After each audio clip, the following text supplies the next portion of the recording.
लोकसभा अध्यक्ष का चुनाव कल। एनडीए से ओम बिरला और इंडिया गठबंधन से के सुरेश मैदान में। लोकसभा में नवनिर्वाचित सांसदों की शपथ लेने की प्रक्रिया पूरी।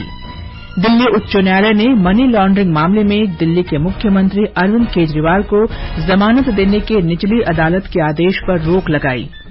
उत्तर प्रदेश मंत्रिमंडल ने पेपर लीक को रोकने के लिए आजीवन कारावास और 1 करोड़ रुपए जुर्माने सहित कड़ी सजा के प्रावधान वाले अध्यादेश को मंजूरी दी।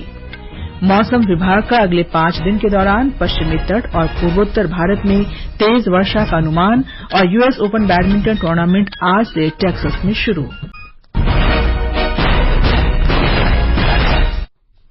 समाचार संध्या के साथ मैं कनकलता। 18वीं लोकसभा के लिए अध्यक्ष पद का चुनाव कल होगा। भाजपा के वरिष्ठ सांसद ओम बिरला इस बार भी इस पद के लिए एनडीए के उम्मीदवार हैं। वो पिछली लोकसभा में भी अध्यक्ष थे। दूसरी तरफ विपक्षी इंडिया गठबंधन ने इस पद के लिए कांग्रेस सांसद के सुरेश को चुना है। दोनों उम्मीदवारों ने आज अध्यक्ष पद के लिए अपना नामांकन दाखिल किया। सरकार और विपक्षी दल लंबे समय की बातचीत के बावजूद इस पद के लिए आम सहमति तक पहुंचने में विफल रहे। संसदीय कार्य मंत्री किरेन रिजिजू ने कहा कि लोकसभा अध्यक्ष को सर्वसम्मति से और निर्विरोध चुना जाना चाहिए। उन्होंने कहा कि आजादी के बाद से आज तक अध्यक्ष पद के लिए कोई चुनाव नहीं हुआ। कांग्रेस पार्टी ने अगर स्पीकर पद को चुनौती देने के लिए नामांकन पत्र भराया है तो ये अफसोस की बात है, क्योंकि आज तक स्पीकर पद को लेकर के चुनाव नहीं हुआ है। जब बात किया, कांग्रेस के नेता आए थे, माननीय राजनाथ सिंह जी, माननीय गृह मंत्री अमित शाह जी और एनडीए के सारे लीडर्स, हम लोग सब थे वहां। कांग्रेस के नेता ने कंडीशन लगाया कि आप डिप्टी स्पीकर पोस्ट दें, तब हम स्पीकर को समर्थन करेंगे। तो ये आदान प्रदान करके ये पद ये पार्टी ले लो, वो पद ये पार्टी, ऐसा स्पीकर और डिप्टी स्पीकर को नहीं कर सकते हैं। संसद के बाहर केंद्रीय मंत्री पीयूष गोयल ने कहा कि वरिष्ठ केंद्रीय मंत्री राजनाथ सिंह, अमित शाह और जेपी नड्डा ने लोकसभा अध्यक्ष के चयन पर आम सहमति बनाने के लिए कांग्रेस नेता केसी वेणुगोपाल और डीएमके सांसद टीआर बालू से मुलाकात की। श्री गोयल ने कहा कि उन्हें सूचित किया गया है कि उपाध्यक्ष के मुद्दे को उसके चुनाव के समय निपटाया जाएगा। कांग्रेस सांसद राहुल गांधी ने कहा कि विपक्ष अध्यक्ष पद के लिए एनडीए उम्मीदवार को समर्थन देने के लिए तैयार है, लेकिन उपाध्यक्ष का पद विपक्ष को दिया जाना चाहिए। ऑपोजिशन ने क्लियरली कहा है। राजनाथ सिंह जी का खारगे जी को फोन आया। राजनाथ सिंह जी ने खारगे जी से कहा, देखिए आप हमारे स्पीकर को सपोर्ट कीजिए। पूरी ऑपोजिशन ने कहा है कि हम स्पीकर को सपोर्ट करेंगे, मगर कन्वेंशन ये है कि डिप्यूटी स्पीकर ऑपोजिशन को मिलना चाहिए। हमारे संवाददाता ने बताया है कि लोकसभा अध्यक्ष का चुनाव स्वाधीनता के समय से बिना किसी प्रतिस्पर्धा के होता रहा है, लेकिन ये पहली बार है जब इस पद के लिए चुनाव हो रहा है। संविधान के अनुच्छेद 93 के अनुसार लोकसभा अध्यक्ष का चुनाव साधारण बहुमत से होता है। इसका मतलब यह है कि जिस उम्मीदवार को सदन में मौजूद सदस्यों में से आधे से अधिक वोट मिलेंगे उसे अध्यक्ष चुना जाएगा। हालांकि सत्तारूढ़ एनडीए के पक्ष में बहुमत है और पूरी संभावना है कि ओम बिरला इस बार भी लोकसभा अध्यक्ष के लिए चुन लिए जाएंगे। वहीं विपक्ष अपने उम्मीदवार को मैदान में उतारकर पूरी टक्कर देने को तैयार है। पिछली लोकसभा में अध्यक्ष रहे ओम बिरला राजस्थान से लगातार तीसरी बार कोटा बूंदी लोकसभा सीट का प्रतिनिधित्व कर रहे हैं। वहीं 8 बार के सांसद और विपक्ष के उम्मीदवार कांग्रेस के सुरेश केरल की मवेलिकारा लोकसभा सीट का प्रतिनिधित्व कर रहे हैं। भूपेंद्र सिंह, आकाशवाणी समाचार, दिल्ली। 18वीं लोकसभा में नवनिर्वाचित सांसदों की शपथ लेने की प्रक्रिया आज पूरी हो गई। लोकसभा के पहले सत्र के आखिरी 2 दिनों में 5 सांसदों को छोड़कर सभी सांसदों ने शपथ ली। शपथ ग्रहण समारोह कल प्रधानमंत्री नरेंद्र मोदी के शपथ ग्रहण के साथ शुरू हुआ।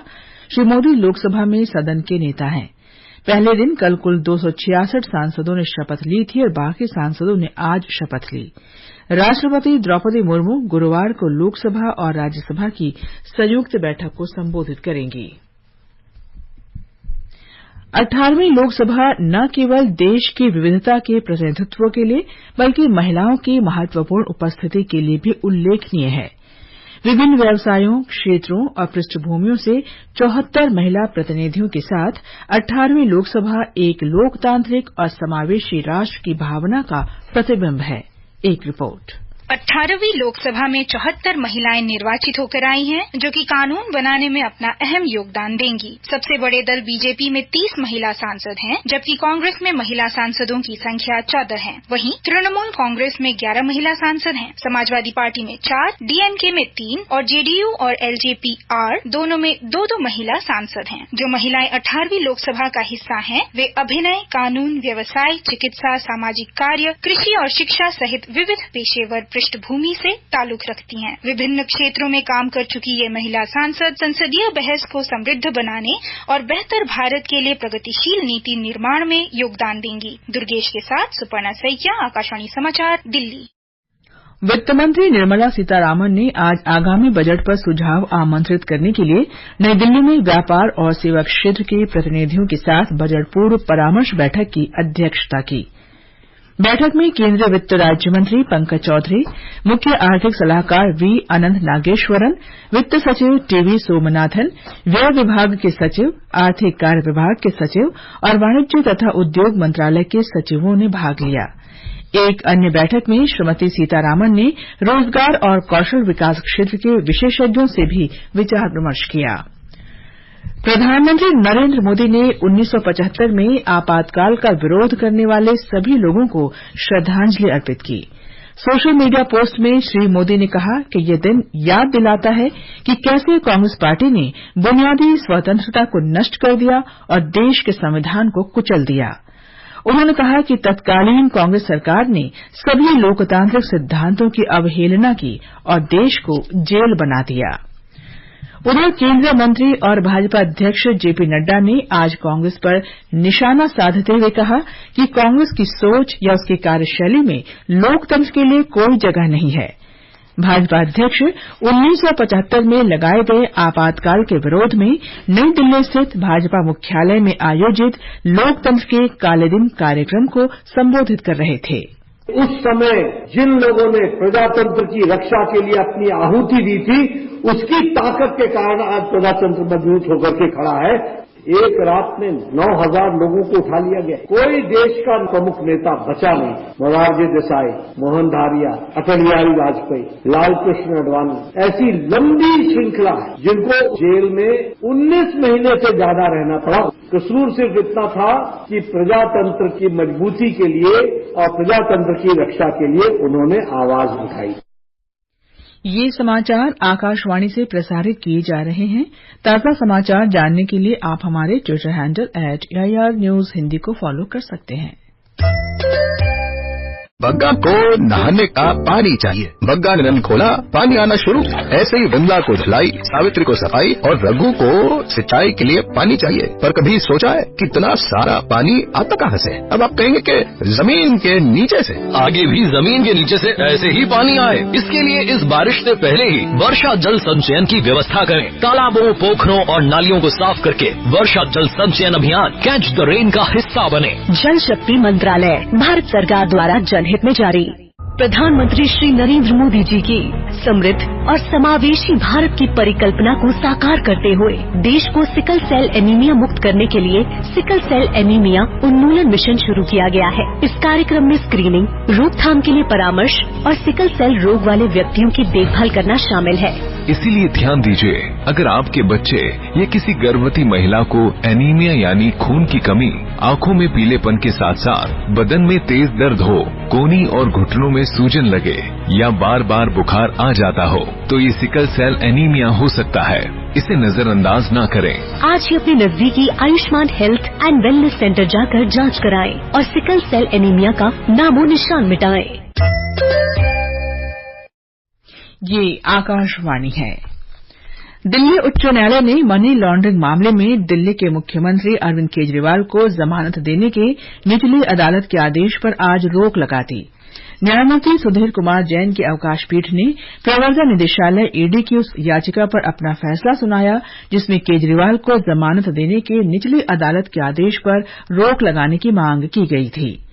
इससे पहले उच्चतम न्यायालय ने निचली अदालत के आदेश पर रोक लगाने के उच्च न्यायालय के आदेश को चुनौती देने वाली केजरीवाल की याचिका को कल स्थगित कर दिया था और मामले की सुनवाई बुधवार को तय की थी।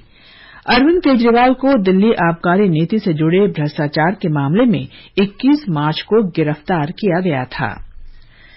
उत्तर प्रदेश सरकार ने सार्वजनिक परीक्षाओं में अनुचित साधनों और पेपर लीक की रोकथाम के लिए अध्यादेश लाने का फैसला किया है।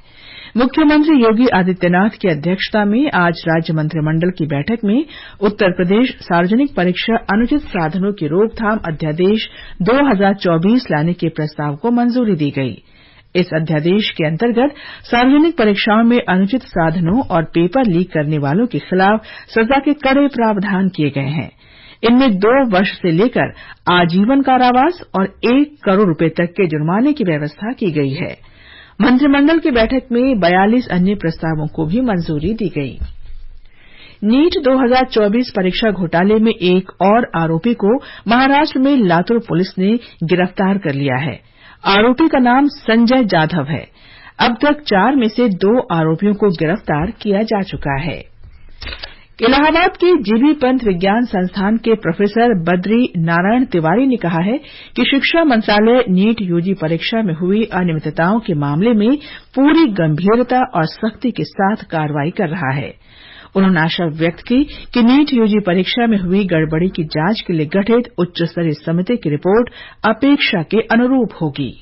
अभी जो गवर्नमेंट ने 5 बड़े एक्शन लिए हैं और उन बड़े एक्शन में एनटीए को ओवरऑल करने की जो एक प्रोसेस है उसके लिए एक कमेटी बनाई है, ड्राइव एक्शन कमेटी, और वो कमेटी न केवल एनटीए में क्या चेंजेज होंगे उसको सजेस्ट करेगी बल्कि फ्यूचर में एग्जामिनेशन प्रोसेसेस में लीकेज की संभावना कैसे खत्म की जाए इसके लिए सुझाव देगी। डेटा प्रोटोकॉल सिस्टम, जो ट्रांसपोर्टेशन, ह्यूमन इंटरफेरेंस कैसे मिनिमाइज करेगी, तो ये सारे सजेशंस वो कमेटी देगी। सीबीआई इंक्वायरी हो रही है, सीबीआई इंक्वायरी से वो जहां से शुरू हुआ है वो पकड़ा जाएगा। ये समाचार हमारी वेबसाइट newsonair.gov.in/हिंदी और हमारे mobile app news on AIR पर भी उपलब्ध हैं। नए आपराधिक कानून यानी भारतीय न्याय संहिता 2023, भारतीय नागरिक सुरक्षा संहिता 2023 और भारतीय साक्ष्य अधिनियम 2023 1 जुलाई 2024 से लागू हो रही हैं। नए कानूनों के बारे में जानने के लिए एनसीआरबी संकलन of criminal laws mobile app को प्ले स्टोर या ऐप स्टोर से डाउनलोड करें। समाचार संध्या में आपका फिर स्वागत है। पश्चिम बंगाल में हिमालय की तराई वाले क्षेत्रों और सिक्किम में आज मूसलाधार बारिश होने की संभावना है। मौसम विभाग ने अगले 4 से 5 दिन के दौरान पश्चिमी तट और पूर्वोत्तर भारत में अत्यधिक बारिश की आशंका व्यक्त की है। अगले 3 से 4 दिन के दौरान देश के उत्तर पश्चिम, मध्य, पूर्व और उत्तर पश्चिम भारत के कुछ हिस्सों में दक्षिण पश्चिम मानसून के आगे बढ़ने के लिए परिस्थितियां अनुकूल हैं। इस बीच राष्ट्रीय राजधानी में अगले 5 से 6 दिन तक हल्की बारिश और आंधी की संभावना है। मौसम विभाग ने आज भी पंजाब, हरियाणा, पश्चिमी उत्तर प्रदेश, बिहार और पश्चिम राजस्थान के कुछ हिस्सों में लू की स्थिति बने रहने का भी अनुमान जताया है। बीडब्ल्यूएफ यूएस ओपन आज शाम टेक्सास के फोर्ट वर्थ कन्वेंशन सेंटर में शुरू होगा। मुख्य ड्रॉ में शामिल खिलाड़ी कल अपने मुकाबले खेलेंगे। महिला डबल्स में भारत का नेतृत्व ट्रिसा जॉली और गायत्री गोपीचंद करेंगी। वहीं दूसरी ओर पुरुष डबल्स में कृष्ण प्रसाद गरागा और साई प्रतीक एकमात्र भारतीय जोड़ी है। प्रियांशु राजावत टेक्सास में भारतीय पुरुष सिंगल्स चुनौती का नेतृत्व करेंगे, जबकि मालविका बंसोडे सिंगल्स में चुनौती पेश करेंगी। एशियाई खेलों के पदक विजेता घुड़सवार अनुष अग्रवाल पेरिस ओलंपिक की ड्रेसेस स्पर्धा में देश का प्रतिनिधित्व करेंगे। अनुष ने बेहतर औसत के कारण करीबी मुकाबले में श्रुति वोहरा को हराया। अंत में मुख्य समाचार एक बार फिर। लोकसभा अध्यक्ष का चुनाव कल। एनडीए से ओम बिरला और इंडिया गठबंधन से के सुरेश मैदान में। लोकसभा में नवनिर्वाचित सांसदों की शपथ लेने की प्रक्रिया पूरी। दिल्ली उच्च न्यायालय ने मनी लॉन्ड्रिंग मामले में दिल्ली के मुख्यमंत्री अरविंद केजरीवाल को जमानत देने के निचली अदालत के आदेश पर रोक लगाई। उत्तर प्रदेश मंत्रिमंडल ने पेपर लीक को रोकने के लिए आजीवन कारावास और 1 करोड़ रुपए जुर्माने सहित कड़ी सजा के प्रावधान वाले अध्यादेश को मंजूरी दी। मौसम विभाग का अगले 5 दिन के दौरान पश्चिमी तट और पूर्वोत्तर भारत में तेज वर्षा का अनुमान। और यूएस ओपन बैडमिंटन टूर्नामेंट आज से टेक्सास में शुरू। इसके साथ ही समाचार संध्या का ये अंक समाप्त हुआ। नमस्कार।